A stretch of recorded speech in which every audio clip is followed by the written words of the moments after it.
E speriamo di vincere il ricorso al TAR, che è stato proposto appunto dal comitato, dai commercianti e dai residenti attorno all'area, ma il parere della sovrintendenza ci conforta perché ci dà ragione, dice semplicemente, conferma che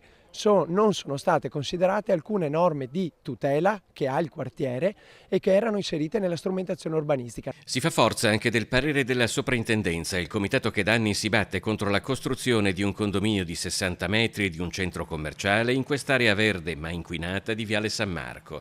Nel corso dell'udienza al TAR, di cui si attende il pronunciamento nelle prossime settimane, i ricorrenti, 25 residenti, 5 commercianti e il comitato stesso, hanno depositato una perizia redatta dall'ex assessore ed ex presidente dell'Ordine degli Architetti Gianfranco Vecchiato sul deprezzamento dei loro stabili. Abbiamo il deprezzamento da inquinamento atmosferico legato al traffico, inquinamento acustico, abbiamo poi l'effetto ombra causato dalla torre per almeno 2 mesi d'inverno, poi abbiamo ancora la minor produzione dei pannelli solari perché ci sono 4 case di quelle dei ricorrenti che hanno appunto i pannelli solari e la nostra relazione dice che produrranno il meno 25%. Oltre all'inquinamento atmosferico e acustico e al buio dell'effetto ombra del grattacielo in alcune ore del giorno, la perizia parla anche di un aumento della temperatura media di 3-4 gradi d'estate a causa della sostituzione del verde col cemento.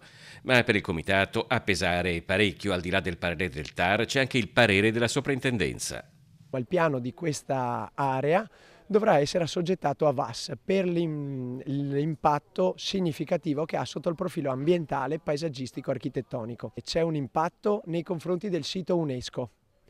Il sito UNESCO Venezia e la sua laguna, lo sappiamo, ma c'è addirittura un impatto, e noi l'abbiamo detto fin dall'inizio, vi è un impatto nei confronti dell'impianto urbanistico significativo, che calcio è all'interno di questo complesso urbanistico che è stato creato negli anni 50 dai professori dello UAV. Dovranno fare una valutazione che per superare quello che dice la sovrintendenza sarà, diciamo, molto complicato.